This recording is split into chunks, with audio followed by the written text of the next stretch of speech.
Hi, my name is Colin Graham, and I'm the animation director on Watch Dogs 2. Today we want to give you a look at our free-roaming demo and give you a more detailed look at the open world and the Bay Area. This video is recorded from an alpha build of Watch Dogs 2 running on PS4. In Watch Dogs 2, we've expanded our hacking tools to give the players more options. By tapping and releasing the L1 shoulder button, we can do a contextual quick hack on this person. If we want more hacking options, we simply hold the L1 button while focusing on our target. Now we can see that there's 4 contextual hacks available on this car. Using the L1 button in 2 different ways allows the players to have fast access to the most common hacks, but it also opens up additional contextual hacks. This gives the player more hacking options than before. We've also added a NetHack view to the hacking toolkit, which allows you to toggle a digital filter to see the world like a hacker. We can easily pick out hacking opportunities and also pick out strange digital signals and data anomalies that are of interest to us. The orange signal indicates that there's a person whose digital profile has interesting properties for us to investigate. So let's take a closer look. When we're exploring the world, NetHack is a very useful tool to help us identify people or items of interest. It's a really good idea when you explore the open world to use your NetHack and look around, because you never know what you'll find. We can hack into his phone and read his text messages to get a clue about what's happening. As a hacker, it's really easy for Marcus to get someone's personal information. This guy's text messages indicate that he's experiencing strange behavior happening on his phone. He seems to think that it happens every time he comes to this exact area. Let's see what our DedSec teammates think about these strange signals. That felt like a rock star pose. Found something weird. Sweet! Get a picture. No, I mean, my MC catcher detector is going off. We really need to find a better name for that. Why? That's the technical name. My Stingray sniffer tells me somebody's leeching data off of people's phones below. Looks like the data's going to Coit Tower. See? Weird. Weird indeed. Marcus has detected that there's an illegal Stingray box deployed somewhere around Coit Tower. We now have access to a new DedSec operation, and we can track it with our DedSec app. You can do any operation you want in the order that you want, as long as you've discovered it and it's in your DedSec app. With the NetHack, we can see the Stingray box is deployed all the way on the top of Coit Tower. But since the tower is closed, we're going to have to find another way to reach it. You still have a little on your nose. In Watch Dogs 2, Marcus has some custom-built toys to play with, so we can just deploy our quadcopter and fly it to the top. Coit Tower is an iconic landmark known for its great view. From here, you can see the whole city is accessible. You can visit landmarks like Sutro Tower, you can explore Golden Gate Park, or take a drive across the bridge to Marin.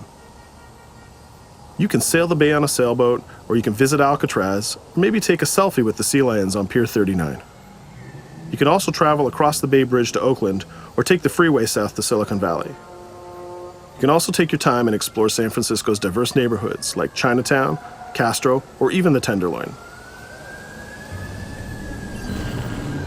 With the drone, we can easily hack into the Stingray box and track its source. This one is operated by Greystrom, who are illegally installing these boxes all across the city. The open world is full of opportunities like this DedSec operation. All you have to do is explore the environment using NetHack and the Profiler to find them all.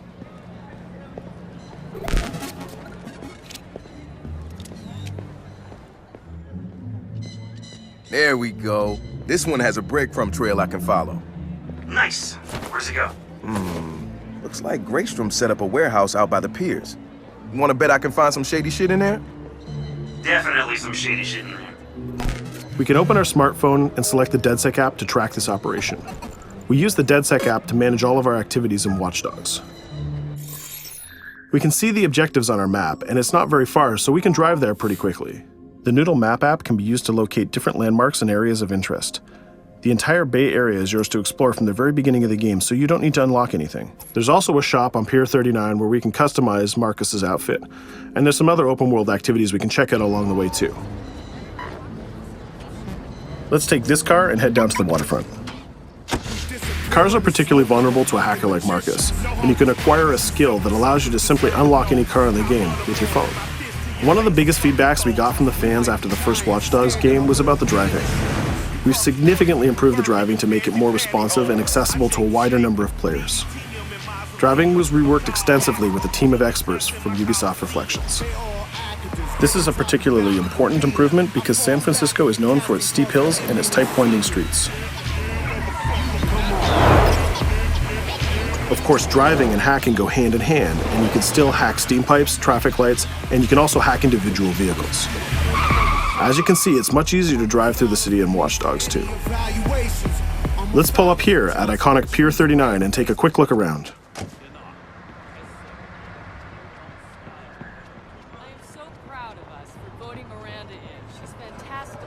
Up ahead is a clothing store, so let's go give Marcus a new look.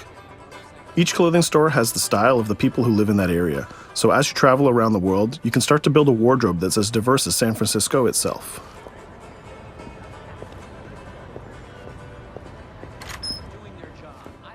There are over 700 unique items of clothing that Marcus can purchase to wear, with over 1 billion possible combinations. We can go into the fitting room menu and browse a selection of items found in the store. Let's start by switching up Marcus's jacket. Each item of clothing in the shop is handcrafted to fit Marcus's overall look. You can mix and match any pieces of clothing you want. You can change your hat, glasses, face mask, bag, shirt, pants, and shoes. There's some nice normcore hoodies in here, but I think we should go with the shirt with the giant skull on it. Let's take a look at what we got for shoes. Since people who come to Pier 39 are often tourists, we have styles of shoes that they would buy. We can go with these comfortable gator shoes, or maybe some open-toe sandals. Or if you really want to make a statement, you can buy the awkward socks and sandals combo.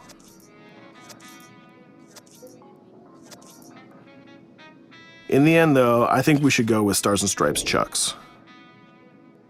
We could really stay here all day trying on clothes, and each store has a wide variety of clothing options, so you can really make Marcus look the way you want.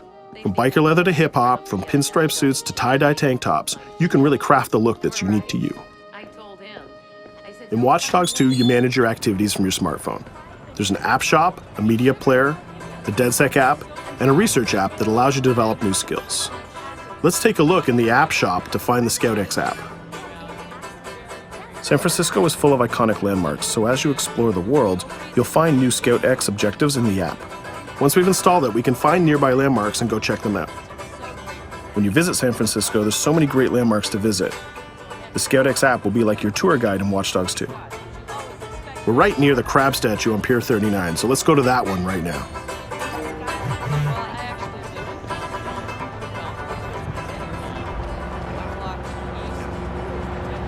These tourists have the right idea.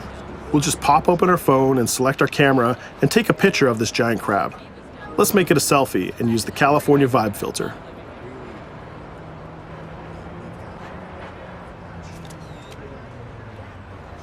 What's that? Uploading the photos to the ScoutX app will give you more followers, and you'll need those followers to progress through the game. So we had a look around and we bought some new clothes, but let's get back on track and head to that next pier, and we'll take care of that stolen data at the Greystrom site.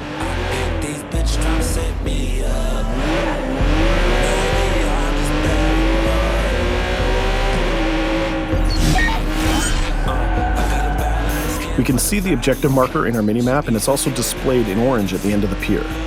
Let's park our car past the scissor lift and go scout the place on foot. Operations in Watch Dogs 2 are almost always a free approach, so you can go after the objective from any direction. Let's start by getting into cover and scouting our enemies and see if we can spot the objective. From there, we can make a plan of attack. We can launch our drone and scout the area. We can use our NetHack view to see that there are guards patrolling the rooftop, and the objective is in a small office. There are also some civilian workers that might notice us, so we need to avoid them too. In the NetHack view, we can see that the door is electronically locked, but it can be bypassed by a junction box on the lower level. The connection is shown in a red line.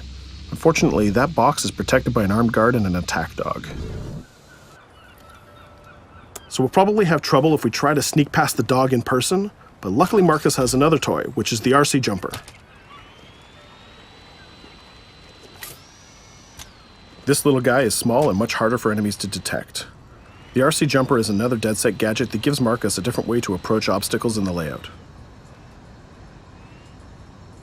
The RC jumper has this cool little robotic arm that's been hacked into the body.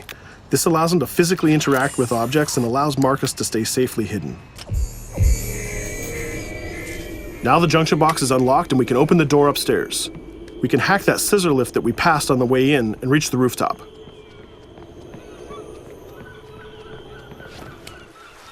By hacking into the OS of the scissor lift, Marcus can take remote control of it. Not only can you raise it up and down, but you can actually drive it around anywhere you want in the world. This level of control gives players total freedom when dreaming up an approach to a mission. Our first challenge is to get past the guard in front of us. So let's hack into the security camera and see how he might be vulnerable.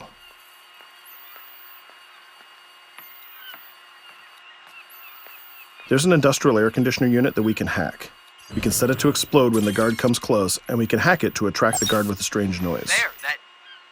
The guard will go investigate the noise and walk straight into the trap we set. Shit.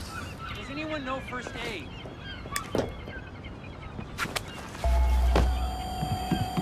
And just like that, we've taken out the guard, created a distraction, and slipped into the compound.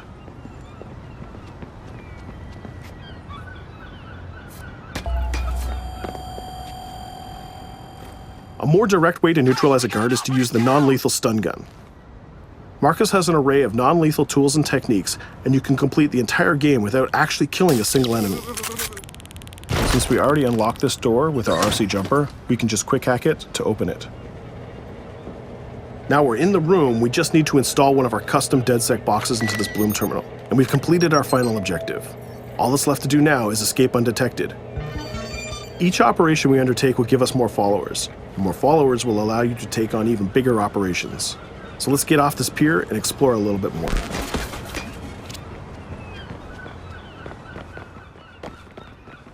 Tell me you fucked up their hardware? I left an expensive little present in their system, and they're going to pay for it. Damn, you sound like Jimmy Siska. Hell yeah!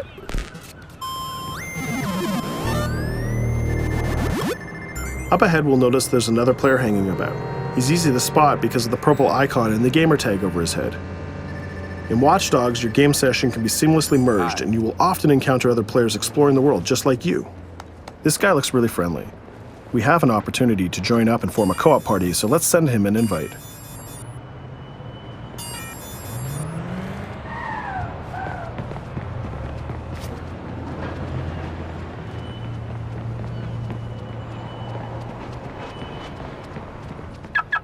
Now that we're joined in a session, we can complete co-op missions together and take on even bigger and tougher targets. 2 hackers are better than 1.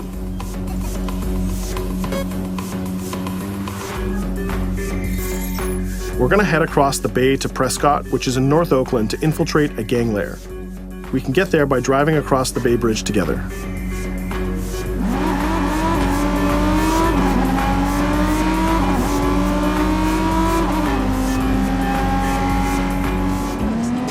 Alright, we can see that we're in a much different neighborhood than before. This is Prescott, a subdistrict of North Oakland, and the location of our next co-op operation. With our partner, we can go together and activate this mission.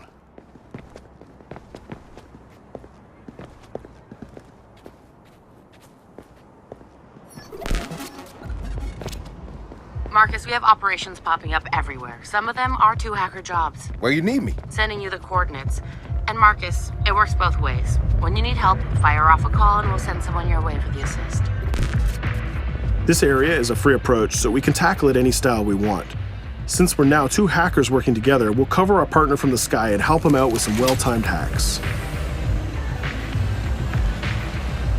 We can distract this guard by hacking his phone, and our friend will take him down very stealthily. We'll continue to scout the area and find more lookouts, like this gang member on the rooftop. You can automatically tag them, and once they're tagged, both players can see them. Our partner is going to sneak up on the rooftop and take out this guard, and we can help him with some well-timed hacks. If we use a contextual hack on this transformer box, we can attract the guard. Our partner has an easy shot with his stun gun from that distance.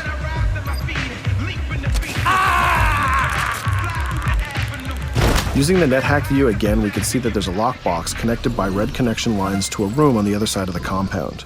Inside this room, we see our 2 targets meeting up, and it's a perfect place to take them down simultaneously. We need to get that box unlocked and get into that room. As we continue to scout this area, we can see this compound has a lot more guards than the last one, and they look very heavily armed. We'll need to take care of these guards if we get detected. There's also a car parked in the garage, so we might need that to escape later. Let's go back to our friend and get him to disable that junction box so we can unlock the door to our target. The drone has a lot of flexibility, and it's small and hard to detect, but the trade-off is that you can't physically interact with objects like this junction box. But it's not a problem for our man on the ground to do that for us. The signal lines have changed from red to blue, so now we know that we can open the doors and get to our targets. Scouting phase is done, so let's get up on that rooftop with our partner and get close enough to neutralize these enemies. We can hack these junction boxes and set a proximity trigger on them. They'll explode if an enemy passes through them, but they won't be triggered if we pass through them ourselves. We can also deploy electroshock mines from our inventory, and they're fully hackable too. It's a good idea to leave traps for your enemies in case they try to flank you. Our partner is camped out by the door ready to rush into the room, but we're going to create a distraction first.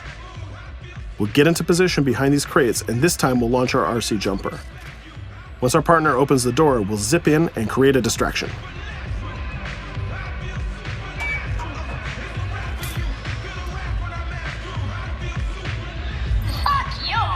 Our jumper has another feature too. It can launch foul-mouthed taunts and make people angry.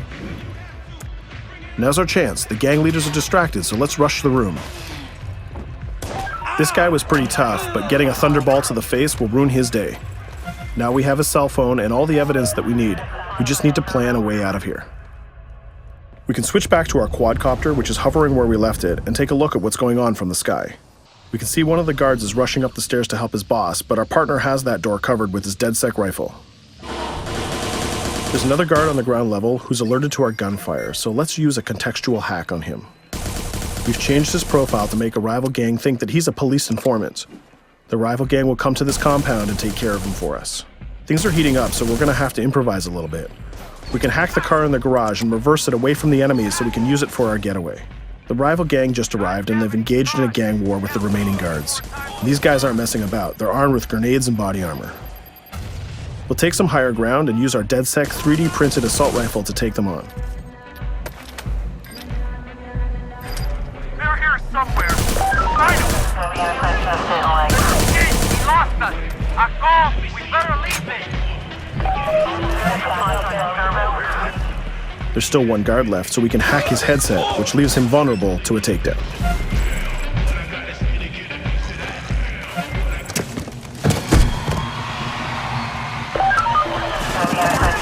Let's take our stolen ride and get out of here before cops show up. And just like that, we're home free. We took down both gang leaders, we got the evidence we needed, and we triggered a gang war, and we escaped without getting killed. That's teamwork. 2 hackers and 1 successful DedSec operation.